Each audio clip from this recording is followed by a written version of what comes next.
Right Kaleshwaram కమిషన్కి ఈరోజు మాజీ ముఖ్యమంత్రి కేసీఆర్ గారు హాజరు కావడం జరిగింది. సో దీని నేపథ్యంలో కూడా బీఆర్ఎస్ పార్టీకి సంబంధించిన కార్యకర్తలు భారీ ఎత్తున తరలి రావడం అయితే చూస్తా ఉన్నాం. సో మరి విచారణలో ఏమేమి జరిగిందని మాట్లాడే ప్రయత్నించాం. మనతో పాటు మాట్లాడడానికి బీఆర్ఎస్ లీడర్ యాదగిరి గారు ఉన్నారు. అన్న నమస్తేనే. సో ఎందుకు విచారణకు హాజరయ్యారు, విచారణకు హాజరవడానికి ఇంత హడావిడి ఎందుకు చేస్తూ ఉన్నారంటూ మాట్లాడుతున్నారు, ఏం చెప్తారు? నమస్తే. చట్టాన్ని గౌరవించి కేసీఆర్ గారు ఈరోజు ఈ కమిషన్ ముందుకు హాజరు కావడం జరిగింది.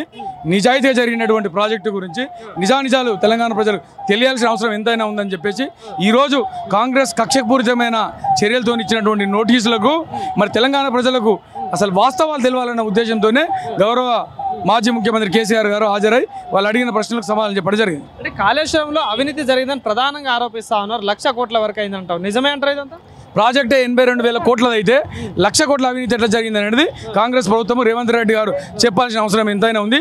ఇది నిజంగా ఈ నోటీసులతోని తెలంగాణ ప్రజలను తెలంగాణ రైతులను అవమానించినట్టుగా భావిస్తారు.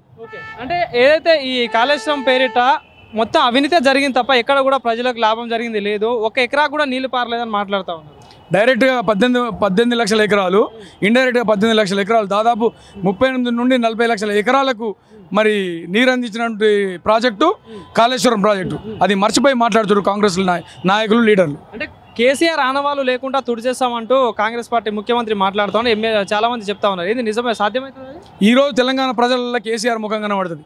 ఈరోజు సెక్రటరియట్లా మనకు కనిపిస్తున్న సెక్రటరియట్లా కేసీఆర్ కనబడతాడు, మన కాళేశ్వరం ప్రాజెక్టులో కేసీఆర్ కనబడతాడు, మరణసాగర్ ప్రాజెక్టులో కేసీఆర్ కనబడతాడు. ఎక్కడ చూసినా కేసీఆర్ ఆయన ప్రతిబింబాలే కనబడతాయి.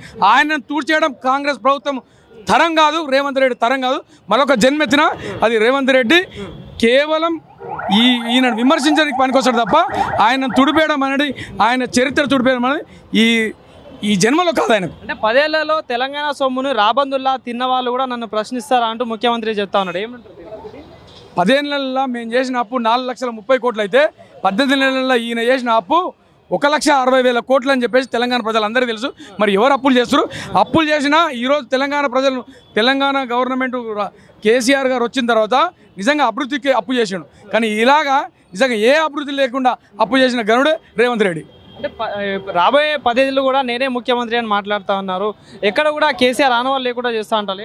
రేపు స్థానిక ఎలక్షన్లు జరిగితే వాళ్ళది మొత్తం తేటతెల్లం అయిపోతుంది. కాంగ్రెస్ ఏంది, దాని కథ ఏంది అనేది మొత్తం తెలిసిపోతుంది జనానికి. ఆ భయంతోనే ఇచ్చినటువంటి నోటీసులు ఈ కాళేశ్వరం నోటీసులు. అంతే. వెల్కమ్.